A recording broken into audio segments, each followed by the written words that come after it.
Welcome to Quantum RX, the podcast that teaches you how to move beyond stuck emotions and trauma for mind, body, and spirit healing. I'm your host, Dr. Stephanie Davis. So today's episode is going to be a little bit different in that I'm reaching into my bag of questions and answers. I get a lot of Q&A type of correspondence from people, either that message me through my website or my email, or they comment and ask on the notes, notes of the podcast or the YouTube where you can make comments, or in person in life when I talk to people about what I do, or even when I'm at, I'd say conferences.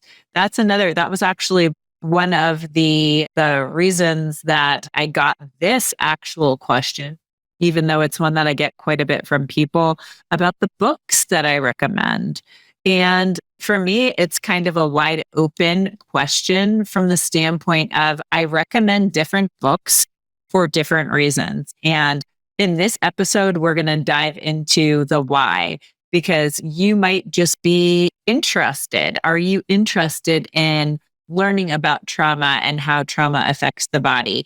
Or are you interested more in how modalities and methods that can, or just little simple tips that can help you break out of the trauma or the emotions or stop, negative patterns? There's all sorts of reasons why you might want to read a book. And because I've been doing this for so long, I have a massive library. I have some of my books behind me, but most of them are in a room upstairs that has boxes and boxes of books that are not on my other bookshelf. So today, that is what we are going to dive into. What kind of books you would want to read and why you would want to read them. If you're curious as to if you have any stored emotions or trauma that might be causing your illness, preventing you from achieving your goals, or even showing up as the best, most authentic version of yourself, I invite you to take my free stored emotions and trauma quiz, and you'll find that link in the show notes. All right, so let's get back to the books. Like I said, I get asked about books for lots of reasons. And then sometimes even when I'm in a session with somebody, if I feel like a book might help them, I recommend the book. And books can be very powerful. Like I have all these books, I still have them because I will reference them for, sometimes they have references to study. Sometimes I'll be like, oh, that was a nugget that I got out of this book, and I want to go back and look at it again, because a lot of times when I reread something or when I hear it again, because I listen to audiobooks too, I get a different perspective, or it's like, oh, I didn't think of it that way. So the books are, I feel like for me, especially just given the nature of how I've been throughout my life, I've always been kind of a bookworm, and just the nature of what I do now, it helps me learn more, even, beyond the certifications and degrees that I have. But also it's like, it gives me another touch point to help people. And that's just like what this podcast was for. It was a platform to help get more information out there to help people on their journey. And so I'm going to start off with the first book that I typically recommend. I've actually been recommending this book way longer than I've been practicing in the emotion and trauma realm, from the standpoint of the fact that it really does bridge the mind-body connection and the gap. And it tells the story of how trauma affects our bodies. And I would say there are quite a few books out there that do this, but for me, this one makes a lot of sense, and the stories are compelling. And the first book is The Body Keeps the Score by Bessel van der Kolk. And this book really does do a great job of elaborating how trauma, whether in his book, it specifically focuses on some of his patients because he is an MD. And so his patients that had abuse and violence, and a lot of them had very profound trauma experiences. and how that fosters the development of a hyperactive like alarm system in the body, and your body gets stuck in that fight, flight, or freeze, I should say, response. And this is like, and you've heard me, if you've been listening every week, I talk about this all the time. The body getting stuck in that sympathetic dominance where it's always on alert. It's constantly getting those danger signals, right? And it does. When you have trauma, it interferes with your brain's circuitry that involve like brain cognitive flexibility, the ability to focus, the ability to be calm and have emotional control. It creates that sense of constant danger and helplessness that's often reinforced by messages we get in society. And that constant secretion of the stress hormones, it wreaks havoc on your body, but especially your immune system, your hormones, and your organ function. That book really dives through and helps the audience understand those connections. And so I like it. One thing I will say, it's a little bit of a warning or a caveat. He does describe very vividly and graphically some traumas that people have experienced. And so if that is something that you're sensitive to, I would just say be cautious of that and go into it knowing that. And if that's not something that's for you, that's okay. But he also talks about he gets into EMDR in there. He also talks about all the different kinds of trauma processing that there is and why play and yoga and things like that, meditation can be helpful for recovering from trauma. So I really like that book because it puts together the pieces of how trauma affects the body and the emotions and can manifest into other conditions. So that is book number one that I also like to recommend. Like I said, I've been recommending that one for at least 10 years, probably closer to maybe 10, 12 years. It's been a long time. It was before I started offering trauma and emotional work in my practice. I will also give you kind of a part B to that one. And this is just going to be a quick shout out. But for anyone who has autoimmunity, my friend, Dr. Keisha Ewers, she wrote a book called Solving the Autoimmune Puzzle. I want to say she wrote that. How my daughter is. My daughter is 7. So she probably wrote that book, I'm guessing, I feel like in the ballpark of 6, 7, 8 years ago, because I remember when it was published. But I really like that one too, because she takes that knowledge and builds on it. And because the whole premise of solving the autoimmune puzzle is that the trauma piece needs to be addressed, and why so many people go to functional medicine doctors or the conventional medicine system and do all these things, and they don't fully heal.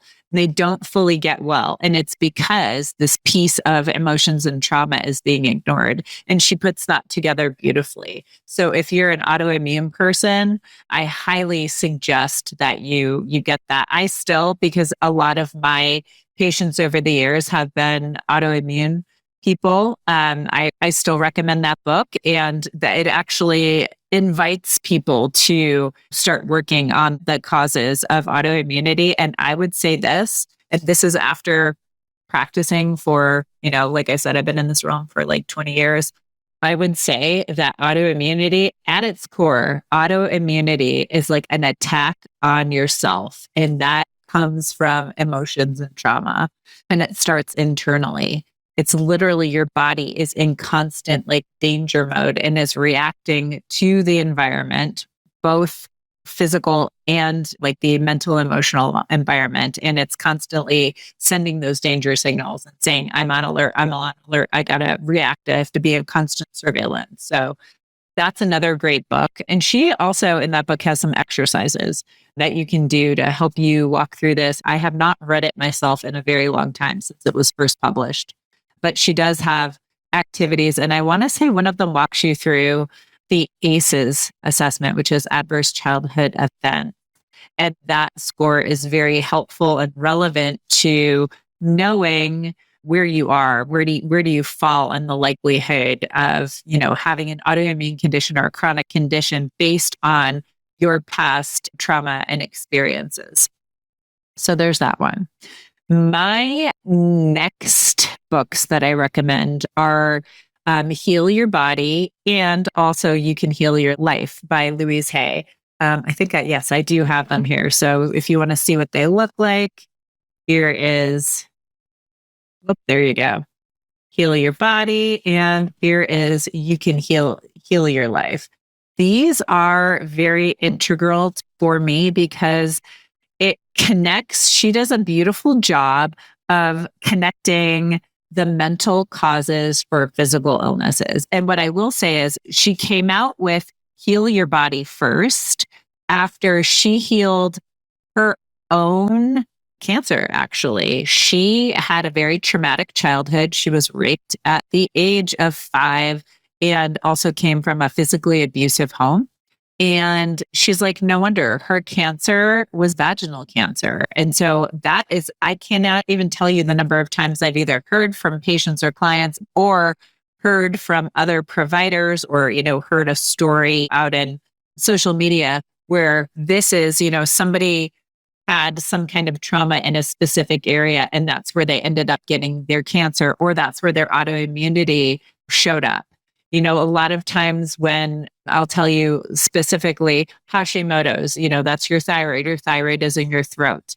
And for a lot of women who were assaulted at any point in their life, but especially assaulted as a child in any way, shape, or form, they learned that using their voice didn't help them.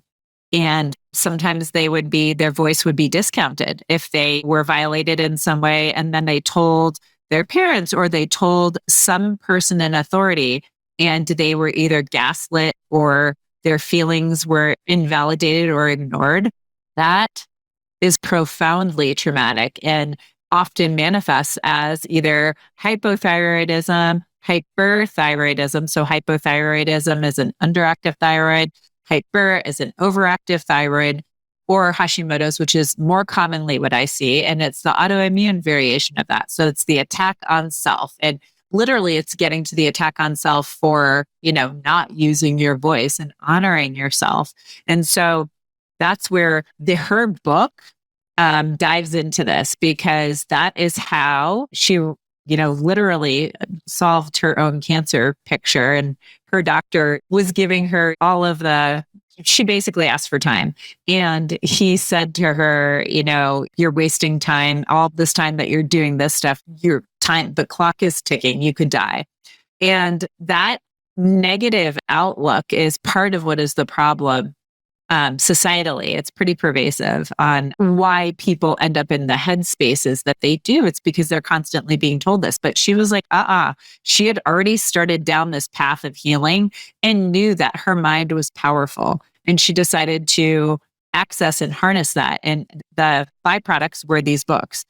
What I will say is, I wish that You Can Heal Your Life came first before Heal Your Body, because Heal Your Body, largely, she shows you the patterns.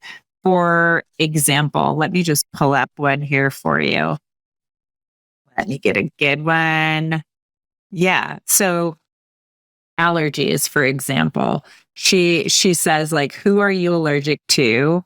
And denying your own power. What I would build on that is, it's also like the danger, right? It's the danger signal. What am I afraid of in the world? What is dangerous to me? And her anecdote. So her anecdotes are basically affirmations that help change the way you think, which is on the previous podcast, season 2, episode 11, we were talking about this very thing, talking about rewiring the brain circuitry away from these like ruminating thoughts and towards more positive safety thoughts and affirming to the mind and the, conscious mind and subconscious mind that we are safe. And this is what her solution was. The world is safe and friendly. I am safe. I am at peace with life. And that's huge, right? Because it's a lot of the stuff that we don't think. But that's just an example. I mean, she literally has every condition under the sun. She's got like on this page, amnesia, amenorrhea, ALS, anemia. Like it's a book filled with all sorts of diagnoses. I want to say, I think that it has been, I think it has like, I forget how many editions of this one. I want to say it was like 67 versions of it. I think she might say in here how many versions of it. And people keep on asking her to add to it, or she has passed away. When she was alive, they kept on asking her to add to it. But she's like, everything that you need to know is in there.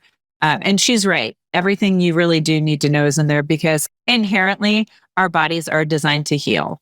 And if you can access that and you can, if you believe it and you can change your patterns of thinking, then you really can change, heal your body and heal your life.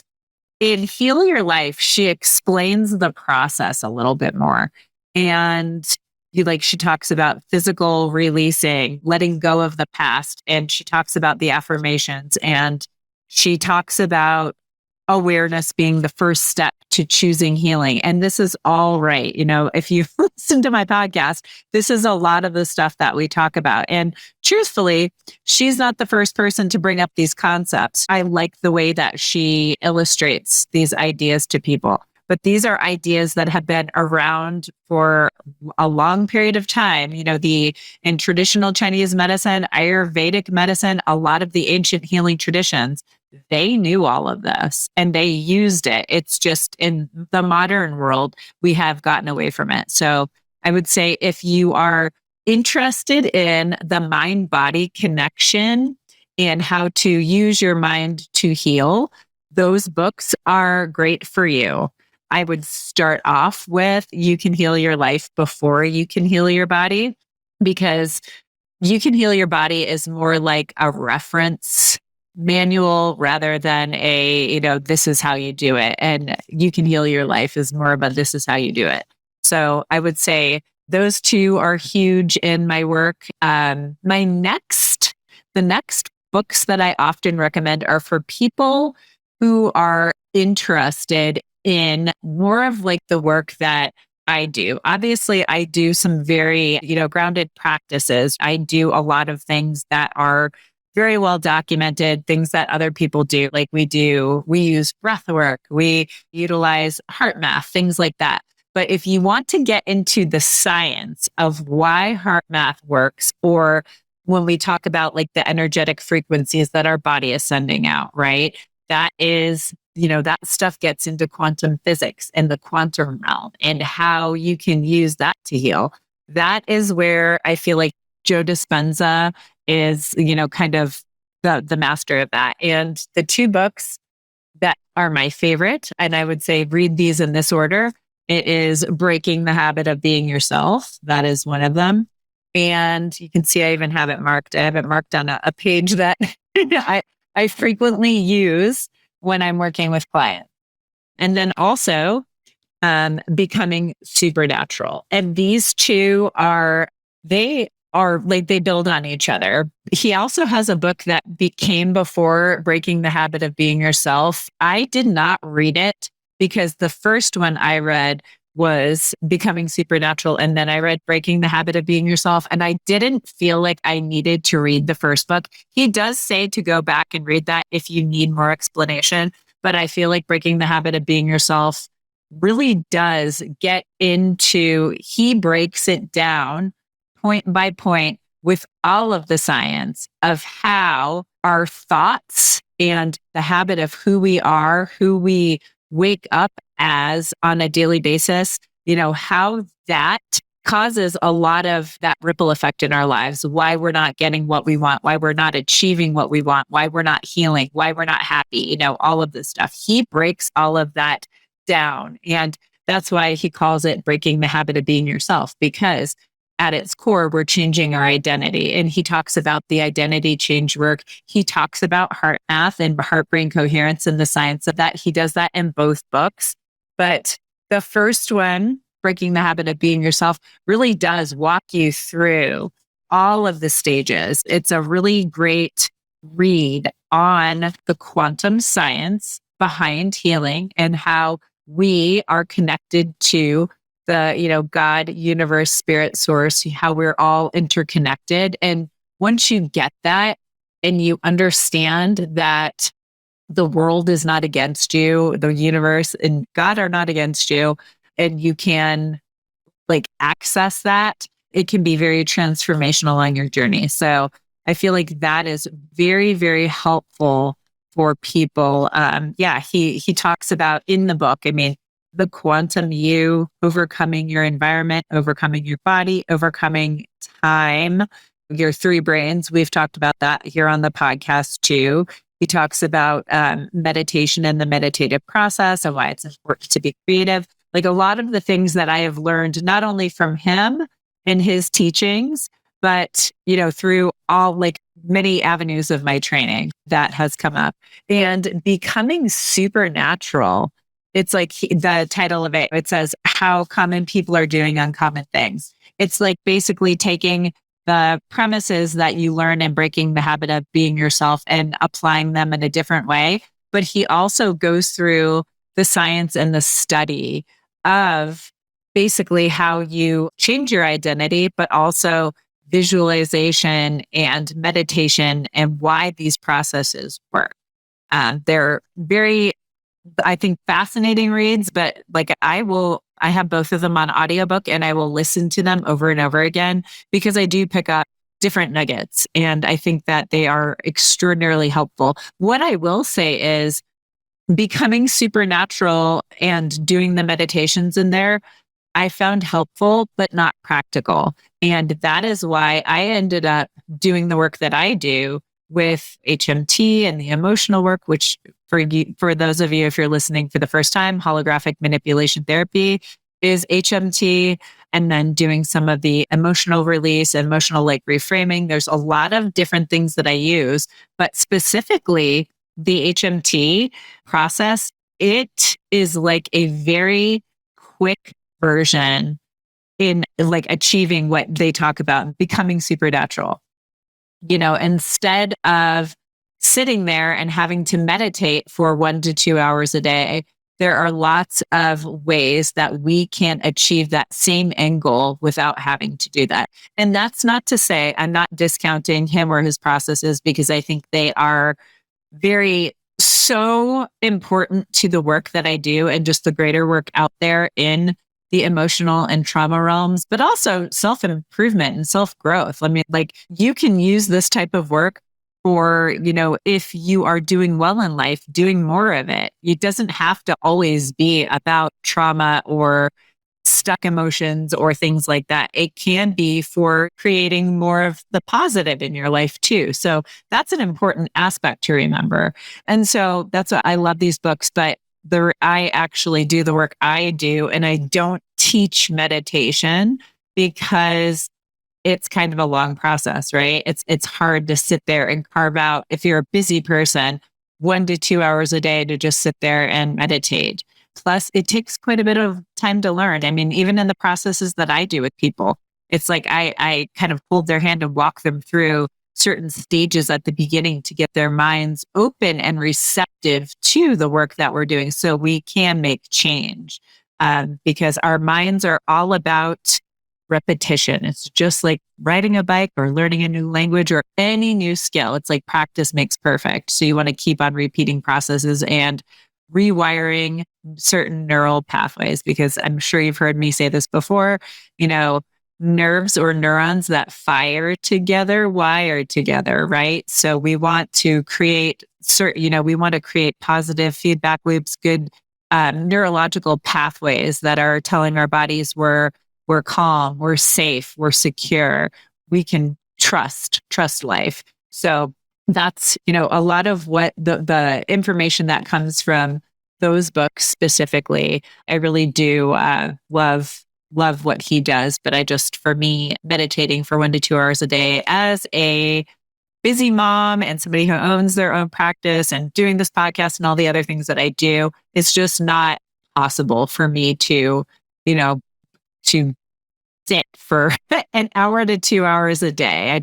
I don't have that time. And when I'm doing my own self-care, I would rather spend that time for an hour doing my workout or normally I would try to make my workouts in the ballpark of 45 minutes so that I have time to do other things. But it's that same idea, making time for, doing my own self work, which I do on a daily basis. I do some type of, the methods that I do with my patients and clients, I do them on myself every day. Some days I do take a deep dive. Some days I am in it for an hour, but that's on a rare occasion. That most of the time I'm 10, 15 minutes is what I've gotten myself to. So it's a much more practical version, but for learning and understanding, Joe Dispenza's work is amazing.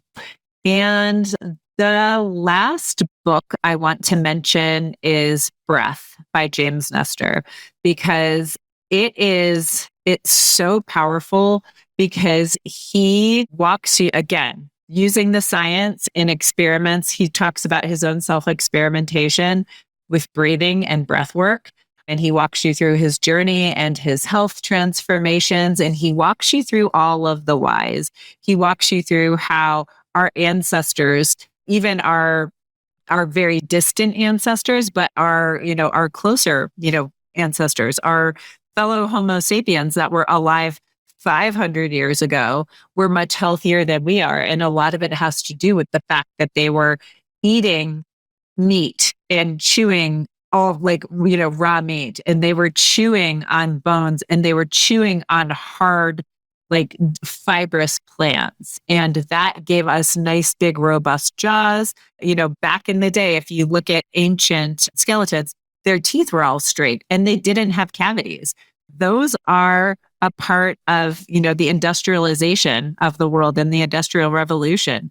It's about 300 years ago where we started to see these smaller mouths and smaller recessed jaws. And it's called malocclusion, when your teeth are not straight and your jaw doesn't line up properly. So, that is a problem, and it causes a lot of breathing problems for people, which in turn causes health related problems. And so this is actually something that when people are in my practice, I do look at. I look at their faces. I'm actually trained in facial diagnosis, but also it's facial diagnosis and skin related diagnosis with regard to nutrition. But airway is a big thing that we talk about, because if you're not breathing properly, regardless of whether or not you're thinking well and your trauma, you've resolved your trauma, if you are at a point and you're snoring or you have apnea, that is going to cause issues. So even if, for instance, for some people who are wanting to do the trauma work, but their teeth are all overlapping and they have a small, narrow palate and a small mouth, then, doing all the trauma work in the world is not going to fix your sleep apnea. So that's one of those places where I tell people it's really important to do this. Or if you start feeling better, and you could undo the stuff that we've done if you're not addressing your airway. That is something I firmly believe. There are many, many, many, many things that we can overcome with our mind. I would say almost anything, but something like that is, I think, really important to address if you have it. So in Breath, James Nestor, he gets into the science of it. He basically signed up for a study that almost sounded torturous. If you're asking me, I don't know that I could have done it. It basically was requiring them to mouth breathe for 2 weeks and all of the science that went into that. And they did exercise and they did different things during that 2 weeks. And then they had the 2 weeks of healthy breathing. So it was actually it's very interesting, but he walks you through those experiments. He talks about other, he calls them pulmonauts in the book, people who are pioneers of breathing and breath work. So he gets into all of that, and it's very fascinating. I will tell you, in my practice, even before I started working in the trauma realm and adding that, this was something that I always looked at. We call it the ABCs. It's airway, breathing, and circulation. And that's something you would learn with a CPR.